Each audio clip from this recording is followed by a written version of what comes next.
I'm very, very excited to be welcoming you, Febe. Febe Armanios received her BA, her master's and PhD from Ohio State University. Her research interests have focused on the history of Christian communities in the Middle East, particularly on Egypt's Coptic Christians, on Muslim-Christian relations, as well as the food history and media studies. Febe has been awarded fellowships from the Fulbright Foundation, from Gerda Henkel Foundation, from John Templeton Foundation, and the Mellon Foundation, as well as others. In 2015, she was a visiting fellow at Harvard Law School, and in recent years, she served as an editorial board member for the International Journal of Middle East Studies, as well as on the steering committee for the Middle Eastern Christianity Unit at the American Academy of Religion.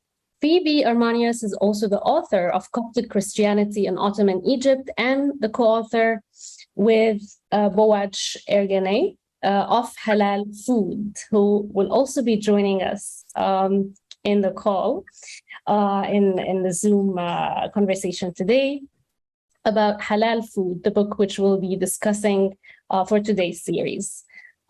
She's now completing a book-length project on the history of Christian television in the Middle East and has also begun research for another exciting book project, which looks at the comparative history of Christian food practices in the Eastern Mediterranean and Southern Europe.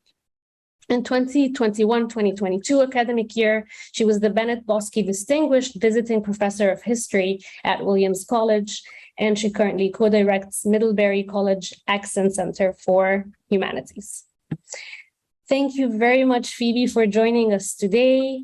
We're very happy to be hosting you here, and it's really a pleasure to be starting this conversation that perhaps we before touched upon very lightly, about food and religion in general, but more specifically about Islamic food rules and the concept of halal food. I'd like to start with a question.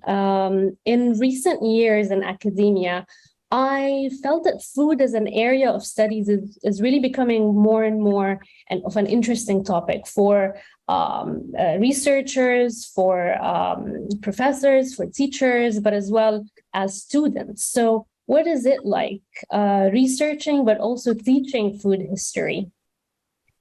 Well, first of all, Selma, thank you so much for having me here today. It's really an honor and privilege to join you in Matbakh, in afikra, in this conversation. To get at your question, I'm going to start with my own personal experience, which was teaching about food. My research had been a bit interested in food studies going back 10, 12 years, but I really started out with thinking about a class to teach food in the Middle East, the history of food in the Middle East. And from there, my research focus began to grow larger. And the book Halal Food was actually born out of a class I started teaching at Middlebury College back in 2013 on food history of the Middle East. So it is very exciting. I think in the last 20 years, when we looked at how we teach Middle East history, in light of global events that have unfolded, we often found ourselves focusing on a lot of, rightfully, I think, political narratives and issues that might have an impact on the news that we're watching, to kind of give a context to our students of events in the Middle East. But I had thought something was tangibly missing for my students, the idea of thinking about the flavor, the culture, the lived reality of peoples in the region, which you can really most tangibly get at through food. When you think about food, it permeates religion, economics, environment, human-animal relations, just such a variety of topics that are incredibly rich. And for students, there's also always this tactile element. It's a food they may have tried before. It's a food they may have had in an urban center or somewhere during their travels. And when you're talking about it, there's an association that's made, there's a sensory association that's so core when you teach food history, food studies, that you don't always find in other areas. And I think both food and religion have that in common, is that we've all experienced at some point of time our own relationships with either food or religion. So it's something that perhaps everyone in the world can relate to. And I believe we've had a discussion before briefly about how the idea for your book, Halal Food, was born in the classroom. How was that? And what was the process of researching and writing that book?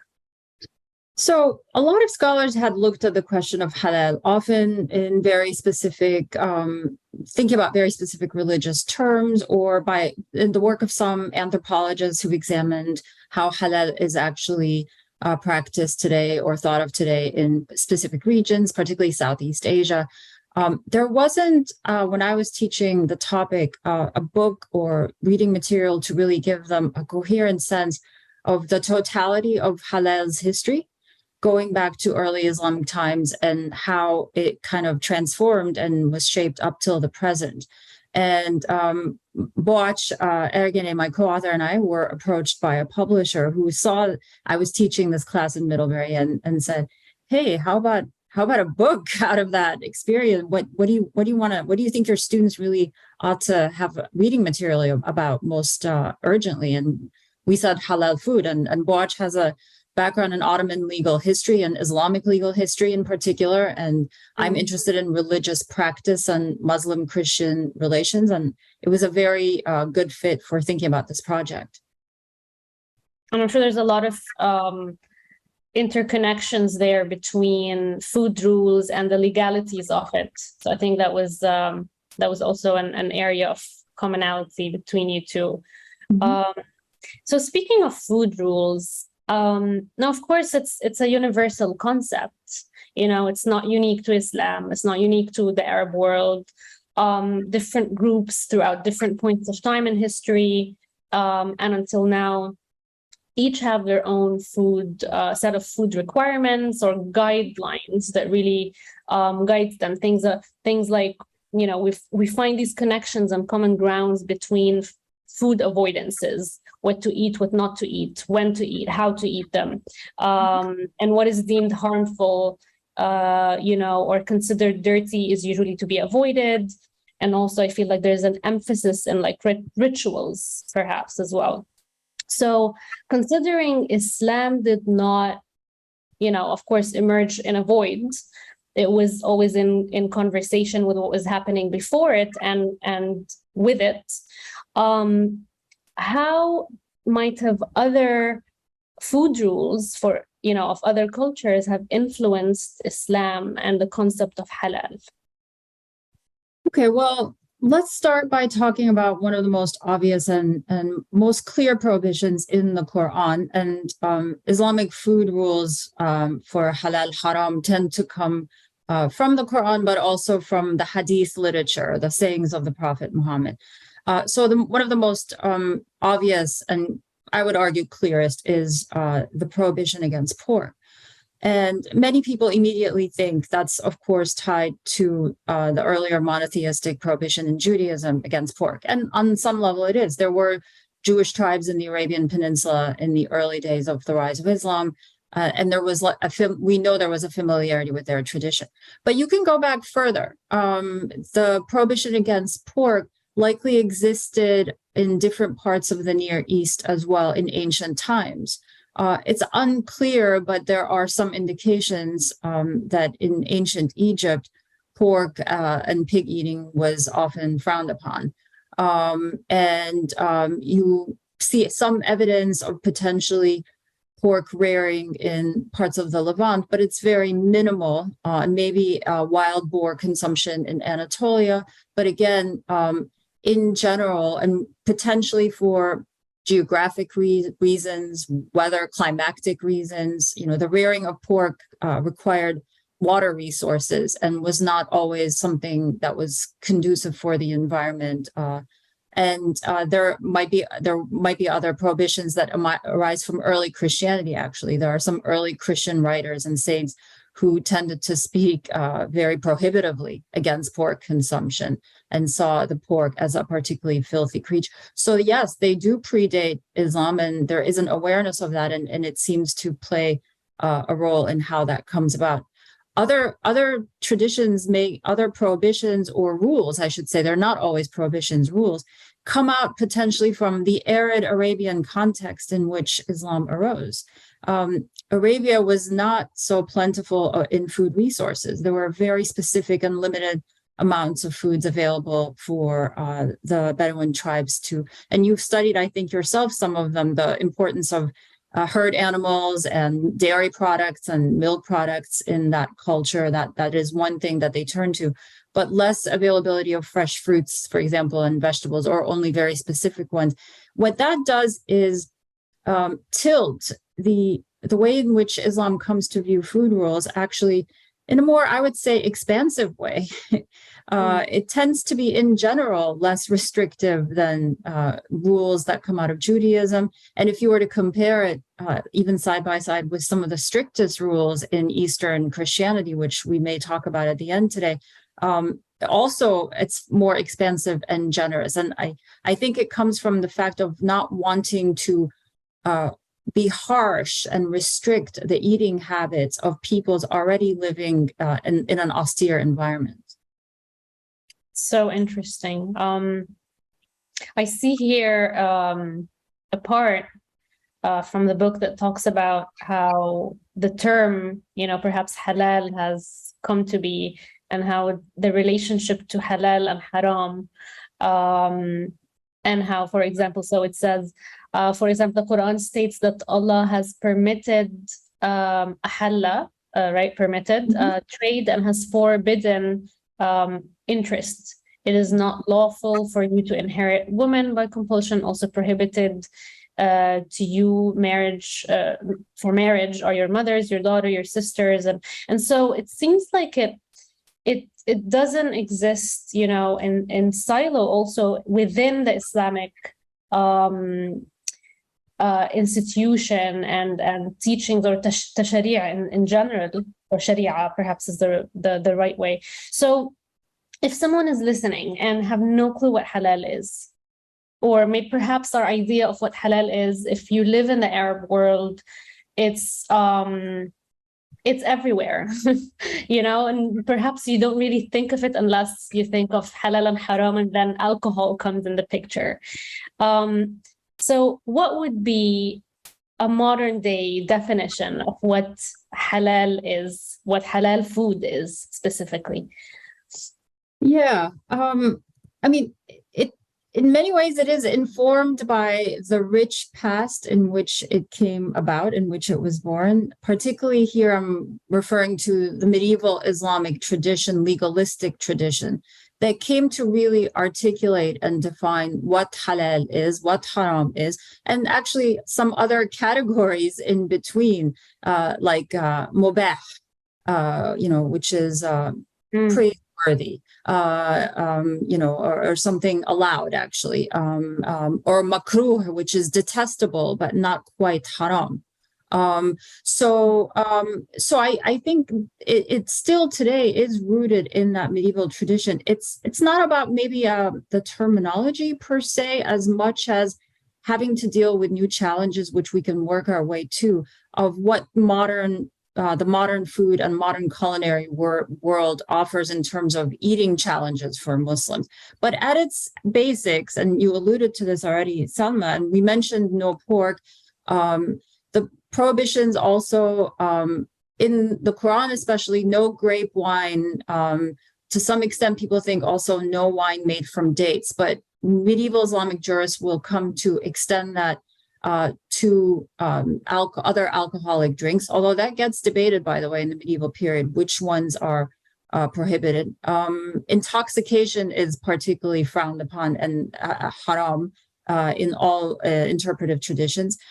No carrion. Carrion is maita in Arabic, so you do not eat an animal, say, that died of natural causes. It must be slaughtered in a particular way, which takes us to the concept of proper slaughter in halal rules. You do not strangle animals.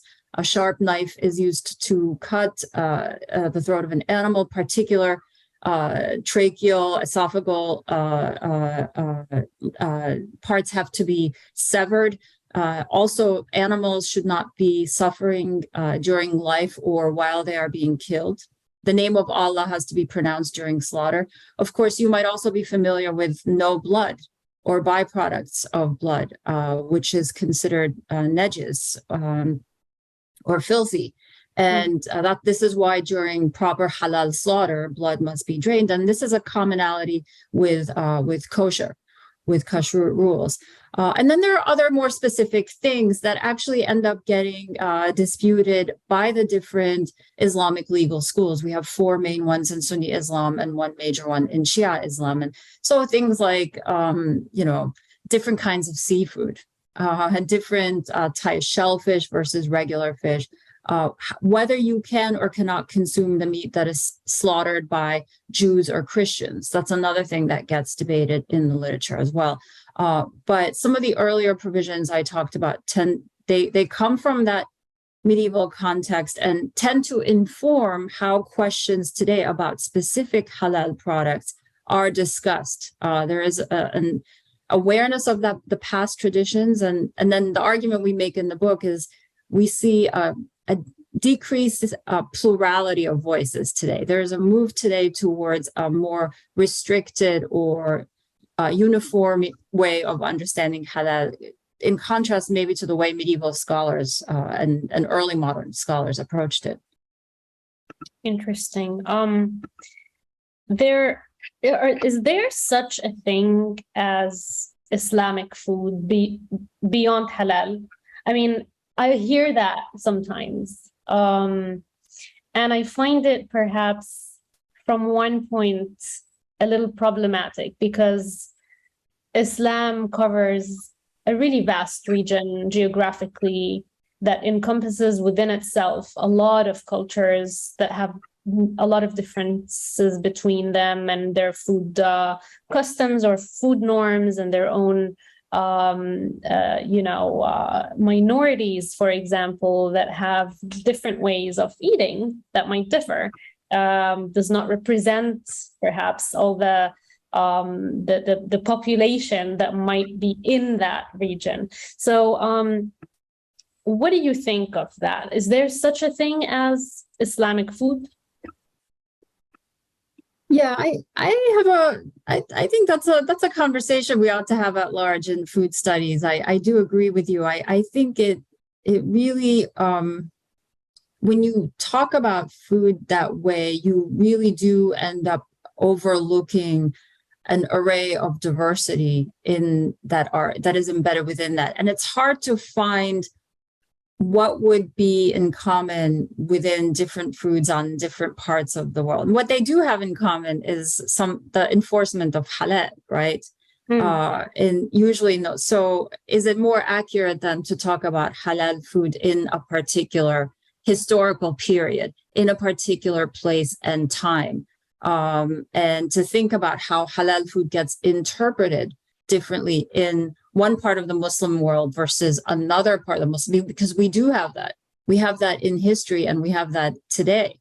I find the plurality of refining that language of saying, let's compare how halal is interpreted in X versus Y, a little more satisfactory than thinking about that the food of the entirety of the Islamic world, of so many people in history and today, has something in common. Having said that, we do sometimes talk as historians about the food of different Islamic empires, the cuisines of the grand Islamic empires, the Mughals, the Safavids, the Ottomans, for example, the Mamluks, the period of Islamic rule in Spain. But when you think about that, those are actually a bit more geographic. They do have a geographic specificity and a time and place that renders them more maybe satisfactory to discuss than maybe a broader cuisine of the Islamic world. Yeah, and I think that might be also echoed when we refer to food like Jewish food or Christian food. I think Islam also shares such problematics when with other religions. Whenever there's a religious food, perhaps that is specific to a certain group of people, and maybe the the right way is to say foodways instead of food, because it really focuses on how food is approached, is behaved around, is practiced in marketplaces, with vendors in the street, and the way it's cooked, instead of just focusing on that food as items, perhaps. Okay, so speaking of specific details, are there any traditions that have influenced from the Arabian Peninsula, based on what you referred to before, that perhaps came in, that was born into in the harshness that you talked about, the harshness of the desert, or the elements and the environment, and how it influences food traditions? Is there something similar that's still, that we have, that we practice in the region, or Muslims practice in the region, that is born out of that? Yeah, the one good example I can really think of, and then, it's been debated on to what extent, but I think there's good evidence to say that really comes out of something from early Islam. Yeah, I'm glad you have that map, actually. I'm going to go to a dish for you here, which is tharid. We talk about this in our book. Tharid is considered in the hadith literature, the sayings of the Prophet and his companions, which is an important source for Islamic law. In that literature, tharid is talked about as the Prophet Muhammad's favorite food, favorite dish. Mm-hmm. And so this is boiled mutton, and the broth of that mutton is used to soak dry bread, and served, you serve it, with that soaked bread and some of that mutton, and it was his favorite food. And sometimes maybe there would be chickpeas if that was available or not. But what you see, and I see Daniel Newman is here, so he can maybe mention some points in the Q&A, but in the medieval Islamic world, you start seeing really the sophistication of that dish. That dish, because it was seen as the Prophet's favorite dish, becomes something Muslims want to emulate, and spreads out throughout the medieval Middle East in a variety of ways. And so I think in the Abbasids, you see additions of stewed fruits and nuts and possibly rices, I believe. And the bread is not the coarse barley bread that of the Arabian Peninsula, but the more sophisticated, urban desired wheat bread that you have a sample of next to you, I think, something like that. And we think today, I don't know, I don't think it's a stretch. I think where we see it today is in Egypt and the Levant, in feta, something like feta. And also in Jordan, it's believed mensef is a kind of distant cousin of that concept as well. Mm-hmm. I do think you have here a food that was so prominent and so favored, and starts to then have its own life in Islamic culinary history. It's interesting to think of bread and how it takes other forms beyond just eating it baked, freshly baked, or stale, however the form is. And perhaps, like you said, it was the austere circumstances that led to this creativity, of what can we make with bread? What other forms can bread be?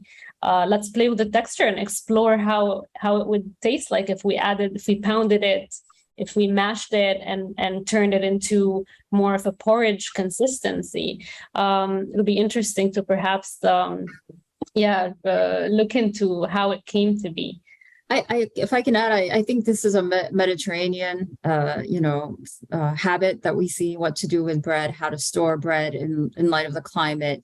So from ancient times, you see the concept, you still see this in places like Greece, throughout the Middle East and everywhere, the concept of storing dried bread, so it's bread that's actually specifically dried out and made into, in the Greek cuisine, they often talk about it as rusks.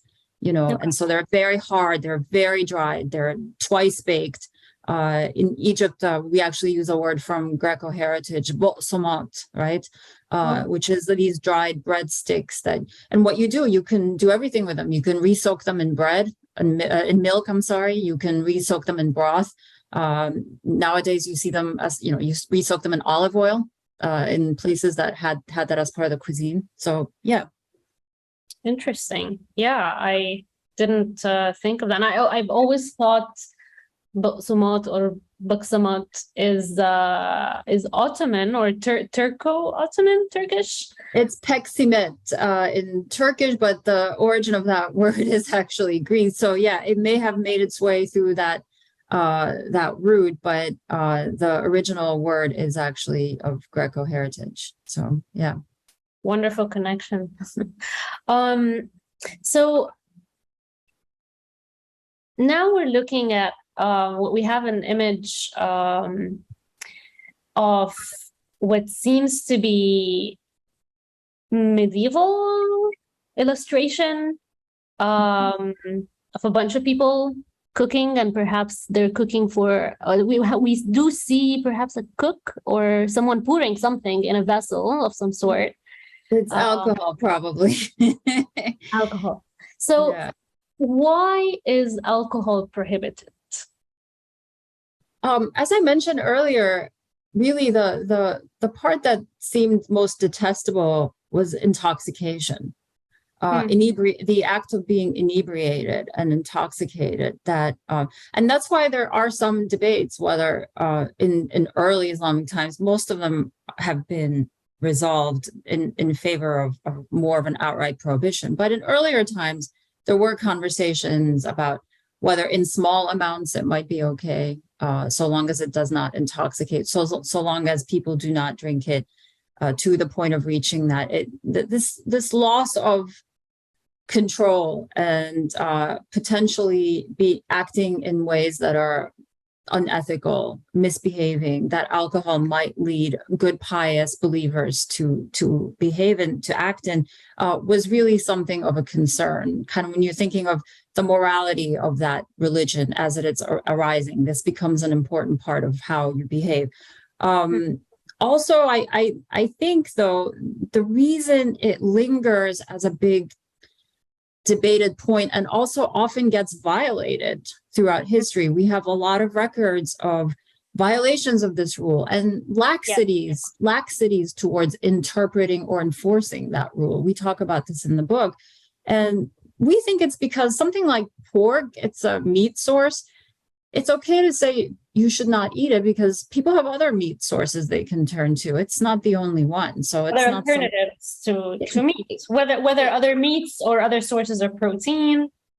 Exactly. Alcohol and what it does as a psychoactive substance to the body does not have correlates, of course, and of course, actually, when you have things that are dealt with like hashish and khat, and even coffee, which alters the mind in different ways, they often get talked about in medieval Islamic literature and early modern literature in the same way as the debates over alcohol does. In fact, coffee for a long time was thought to be an intoxicant and was talked about that way when it gets first introduced to the Middle East at large, in the Ottoman world in particular, in the 15th and 16th centuries. So I guess I think this is the issue. You have a question about what kind of alcohol is prohibited. I started with grape and possibly date wine as the most clearly articulated negation of alcohol drinking, inebriation, intoxication being prohibited, but other sources of intoxication then get talked about and expanded as the formulations of Islamic law are made. Did a lot of people drink before Islam in the Arabian Peninsula? I mean, in the Arabian Peninsula, you got me really intrigued with the date wine. Yes. We think that existed in pre-Islamic times. Yes, and we also know that there was access to grape wine coming from places like there were grape vines in Yemen, and of course, grape wine being produced in parts of the Levant that through trade would have made its way to the Arabian Peninsula. And as we know, of course, the Arabian Peninsula was a caravan trade center on the eve of the rise of Islam. So on the eve of the rise of Islam, they would have these mobile caravan traders would have had access and been able to bring these things, or potentially make some of them like from dates locally. We see a lot of references to alcoholic preparations in medieval cookbooks. I see a drink called booza in some of these cookbooks, and a lot of mentions of it in historical descriptions of the societies at the time, in Egypt, in Yemen as well. And also, if I'm not mistaken, it might be related to subia, I think, or maybe another preparation of it that was in before its current form, included some alcohol. So it gets me curious to know what happened that made alcohol preparations or alcohol mentions in cookbooks, for example, much less now than it used to be before. How much time do we have for that, Salma?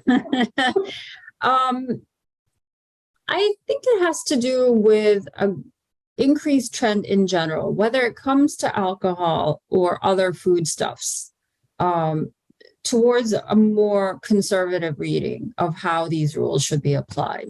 There tends to be less flexibility. And I think it has to do with the idea that arises of finding common standards, the rise of the modern state, the rise of industrialization, when you're mass producing foods or packaging foods or, manufacturing, animal husbandry, the way it goes from being, some animals are farmed in your local village and your local butcher will do the slaughter, or, your local slaughterhouse will do the slaughter, to, mass corporations that are running these things. Increasingly, the demand has arisen for greater standardization. And it's the most conservative common denominator in halal rules that will appeal to everyone.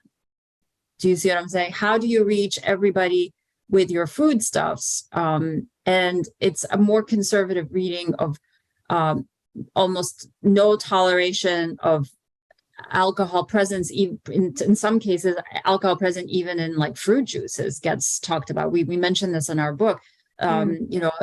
Drinks that might actually naturally ferment on their own. You did not intend them to be alcoholic. That gets talked about as well. To things like gelatin, which is most commonly a pork byproduct. What do you do with that? How do you, avoid it and evade it in your food? It's actually a very pervasive foodstuff in manufactured eating. So I think some of these questions, why we are becoming or seeing a trend as historians and observers of more conservative readings of halal rules, have to do with the rise of standardization and the modern demands that we find Muslim states and corporations operating within those states facing and dealing with. Okay, I want to speak a little bit about food rituals in the halal institution in Islam. So butchering meat has specific rules that are to be followed, and specific ways of butchering meat, like you mentioned, you briefly mentioned before. How are these rules carried out today? Are they exactly the same as they were before, as they were intended when they first came out? Or have they changed? Do you see certain changes or developments in butchering, for example, butchering meat? So I would just change this a little bit more to slaughter. Islam in general tends to be a bit more capacious with butchering in the sense of how you cut up the meat and which parts of the meat can be consumed than, say, Judaism, which actually has very specific provisions on how a butcher will cut up an animal once it is killed. Okay, so if we turn that question a little bit to slaughter, do we see similarities in how that was into how you kill the animal in early Islamic thinking and medieval juristic traditions to today?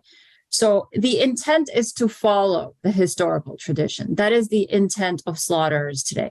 But what you find yourself in, is a situation where you do not, as I mentioned, have just a local slaughter or slaughterhouse or abattoir, if you will, in your own town or village or neighborhood doing the slaughtering for you. What you are often dealing with, both in Muslim countries and in the diaspora, is food that is, animals that are slaughtered in massive industrial style slaughterhouses.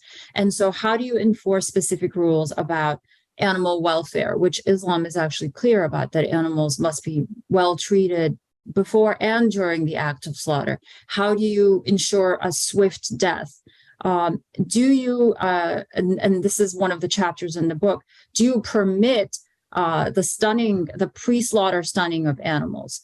In modern slaughterhouses, animals such as cows, sheep, goats are often stunned with a stun gun kind of contraption, and they are then rendered unconscious, and then their throats are slit.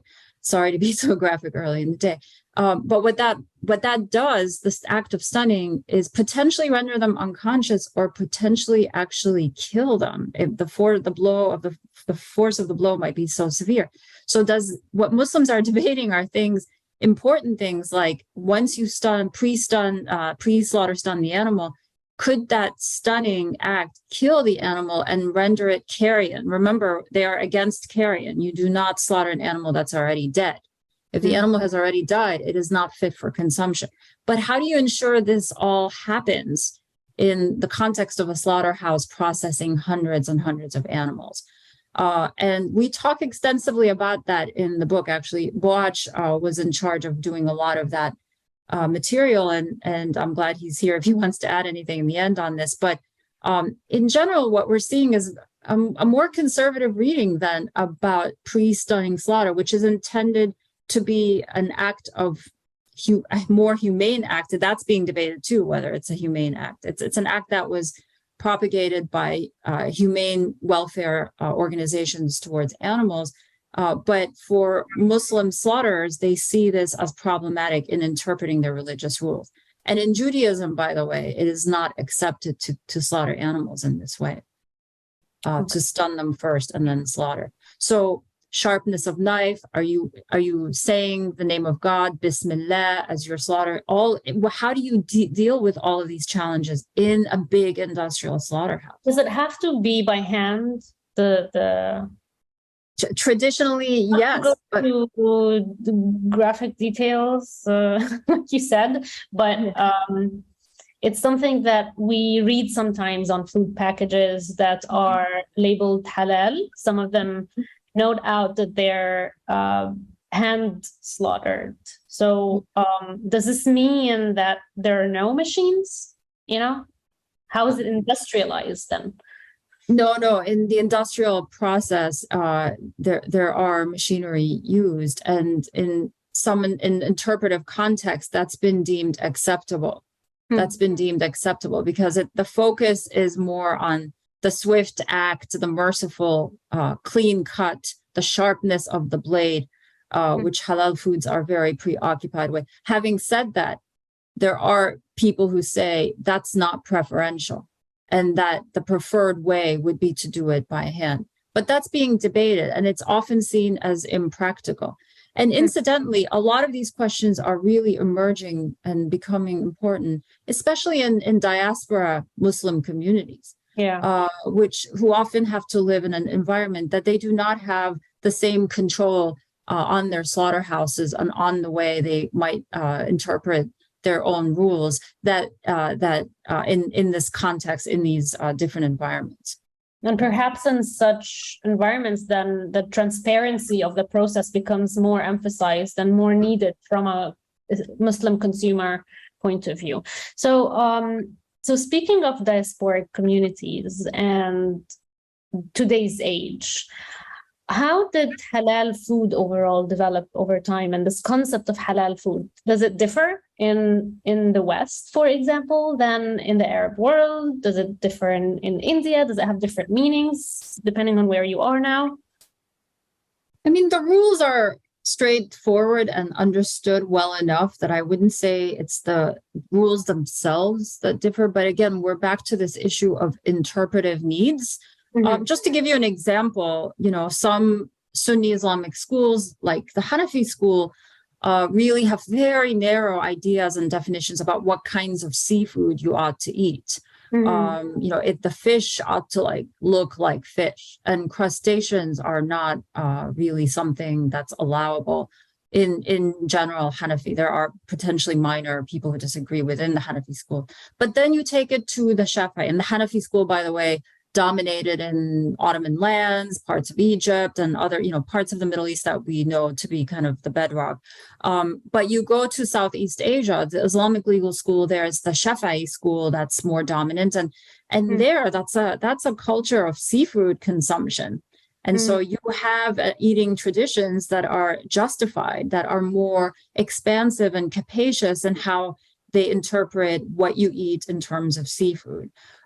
So I think it's not that the rules are viewed as different, but we are in a mode, we have a robust tradition going back to the medieval period, and we see echoes of it today, despite the trends of increased conservatism in manufactured food and so on. We see these trends still prevailing as regional rules and regional pathways by which food is consumed. Yeah, and it seems like it really is an active conversation with its environment and its geography as well, which is quite interesting. So, Phoebe, what are you working on next as an upcoming project? When it's maybe it takes a different approach. You're focusing on Christian diet. Yes. So as you mentioned, I'm finishing a book on history of Christian TV in the Middle East, which is almost done. And I've moved on to, and I think you have a stamping, or are we going to get to that after I say something? I guess I'll say something first. Yes. So I'm very interested in taking some of the richness of issues that I've learned about from halal, and kind of returning to where I started, my own personal interest. My own upbringing is as one of a Copt in Egypt, of the Coptic Christian heritage. And we grew up with so many restrictive food traditions, following vegan fasts and Lents and fasts devoted to the Virgin Mary. And as one of my friends calls Orthodox Christianity, like we were vegan before it was cool. and she's right. And so just like I think halal food has really given rise to something, and Muslims are talking about this, called halal cuisine, a particular way of cooking that's aware and restricted by particular rules that results in creative interpretations of dishes and ingredients and techniques. I see the same pattern among Christians, particularly of the Eastern Mediterranean, of the former Ottoman provinces going into the Balkans, and very vivid, especially in Orthodox Christianity, but also among other Christians in the region and in the Levant especially.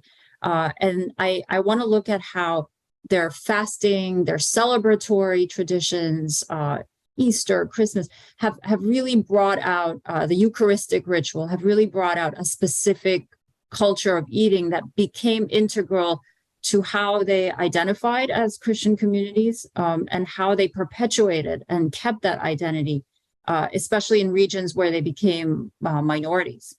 So that's my next project. Nice. It sounds like a lot, but a lot of wonderful as well.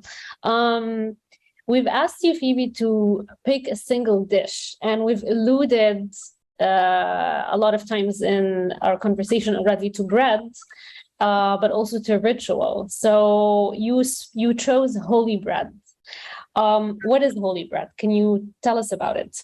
Yes, so holy bread is Eucharistic bread, especially it's in Christian traditions, especially vibrant tradition in Orthodox Christianity, and it's the bread. Well, so it can be of two kinds. It can be mainly the bread that is made and prayed upon by priests during liturgical prayers.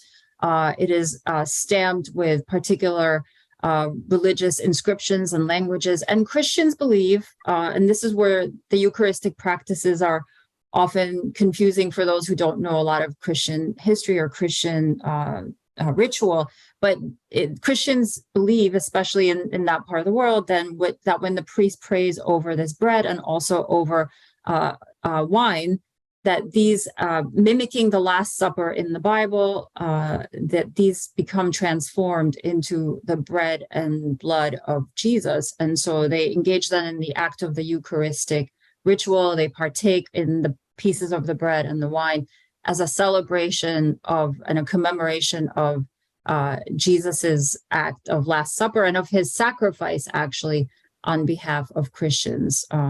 So it's a core part of Christian theology, the Eucharistic ritual. It's very rooted in Near Eastern tradition. What fascinates me about holy bread are the stamps. And I mentioned there are other kinds of holy breads, and you're looking at some of them, actually. In Egypt, for example, we have breads that are considered of spiritual relevance. Yes, they're not prayed upon and they're not part of the Eucharistic rituals, but we have breads that we make for the Virgin Mary, and the same recipes used to make a bread for the angels. And these holy breads are used to mark, they're a kind of act of a vow. People make them at home. So you have the bread that is made and used in a particular church setting in the hands of a priest. And then you have the bread that's made at home, often usually by women. And these breads are a kind of vow that if the Virgin Mary gives you a miracle or answers, helps mediate a request that you have with the divine, that you will make this bread and spread it and distribute it to people as a form of charity. And that's what you're looking at there. And the breads are not always stamped in Egypt, but sometimes they are. And that's why I've been really interested in this, perpetuating the traditional making holy bread using stamps, which I think has been really vibrant among Christians of the Middle East and the Balkans. You've been collecting some stamps yourself, right? Yes, I have. Yes, I have here the Coptic holy bread stamp. I have one that follows the Syriac tradition. Of course, we have the Greek holy bread Eucharistic prosphora stamp. And you know what? It's not that we're not unfamiliar with stamping things.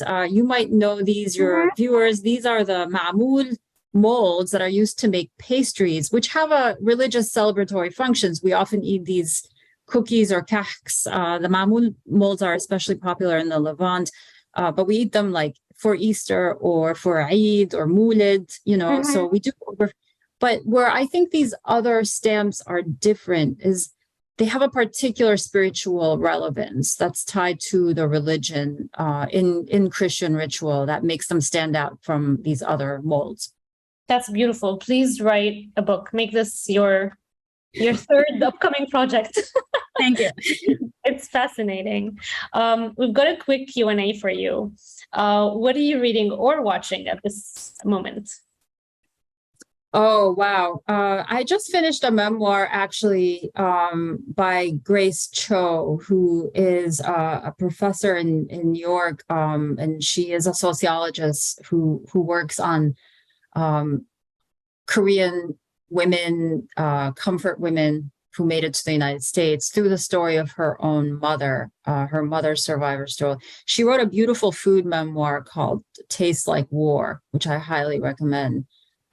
So it's autobiographical, but it also is filled with a richness of history. And it's about her mother's experience of trauma and immigration to the United States in the context of the Korean War. It has nothing to do with the Middle East, I know, but it has to do with food.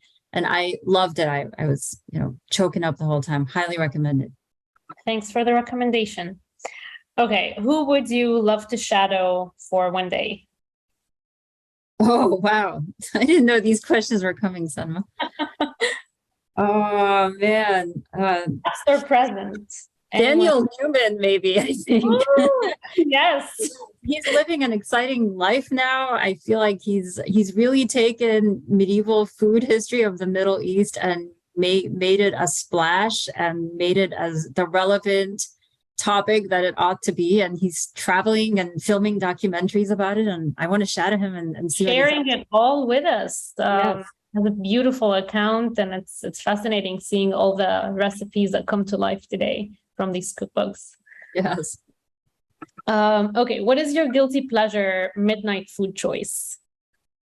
Oh, definitely some kind of bread. Yeah, it's not even, I mean, there's no question. I love bread too much, as it's an Egyptian thing, I'm guessing.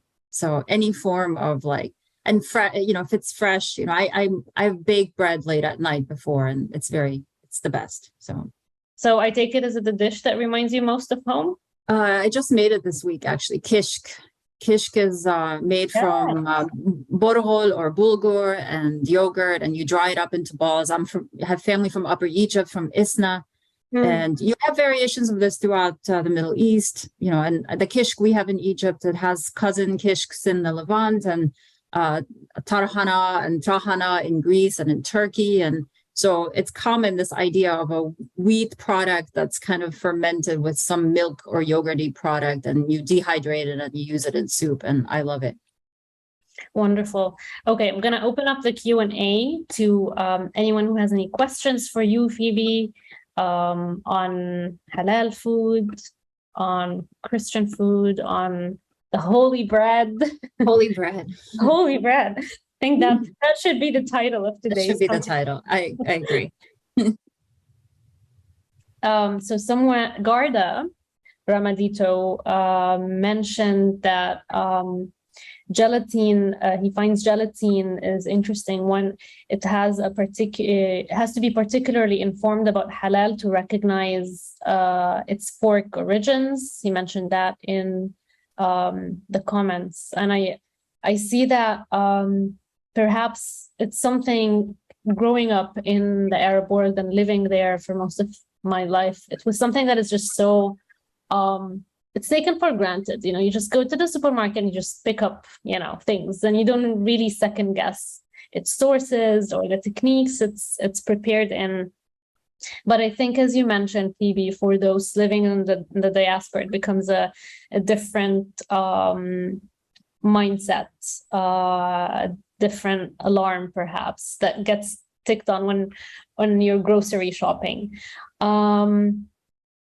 Okay, so I have a question. If you are, I'm sure, throughout your research process, I'm sure were many interesting facts that might have come across. What was something specific that was totally new to you, that you had no clue about, and was just completely, you found very interesting, and if you would perhaps go on and have a little baby follow-up of that book, you'd want to explore that? I have so many book projects. I don't know if I would have a baby follow-up, but there is one topic that I think surprised me completely, which is the rise of as a popular drink and libation in the latter part of the 20th century in the Middle East and other parts of the Islamic world, of what we might call non-alcoholic beer or non-alcoholic malt drinks, however you want to call them, that really start entering the Middle East through the Gulf in the 1970s and 80s, partly, we think, as a consequence of the presence of a lot of foreign workers who were kind of interested in having a drink with their local business partners, and this was not there wasn't anything that kind of came close. And so you start seeing the introduction of some of these non-alcoholic beers coming out of Europe into the region, and eventually Saudi Arabia itself becomes a maker of these malt drinks, one famous brand being Barbican, that is actually made there. And of course, it's meeting all the halal standards and 0.0%, alcohol and so on and so forth, and that gets debated. But for me, I found it really fascinating how popular this became. And I was asking questions, why? Because we have a lot of you talked about boza or boza in other parts of the Middle East. We have other drinks that, that are local, that are more historic, more traditional. This seems to be something, and beer, yes, was born in the Middle East, in Egypt, but the idea of this non-alcoholic drink and how it comes in seems to be a Western import. So I think there's a lot about how modernization has altered the way people eat and drink and think about consumption habits, and how the Western influence from big corporations especially leaves its mark in ways I did not expect, but also allows for a creative reinterpretation of halal rules. There are, by the way, people who think even drinking something that is not technically haram, but looks like something haram, should not be allowed. So that bottle that looks like it's emulating something haram should not really be consumed, even if it's 0.00% alcohol, right?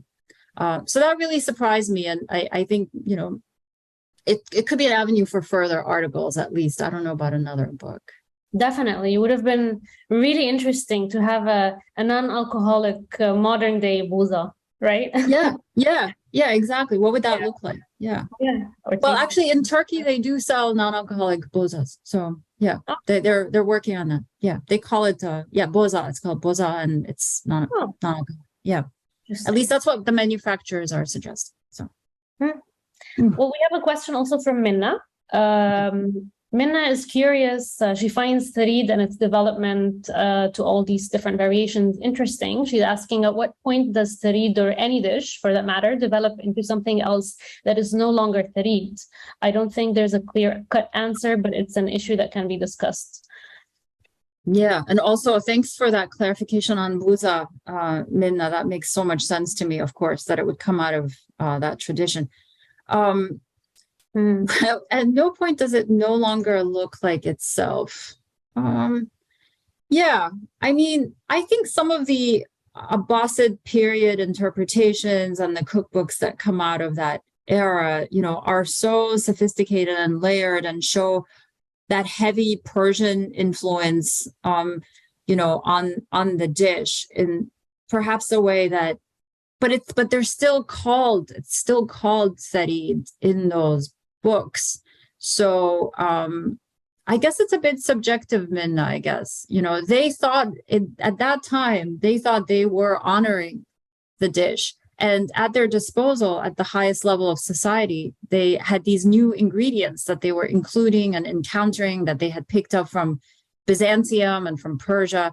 And the idea of layering those on that basic dish, I'm guessing they saw it as a kind of their own version of what we would talk about as haute cuisine. It's the medieval haute cuisine, and elevating into a high cuisine, a very simple dish that was beloved by the Prophet.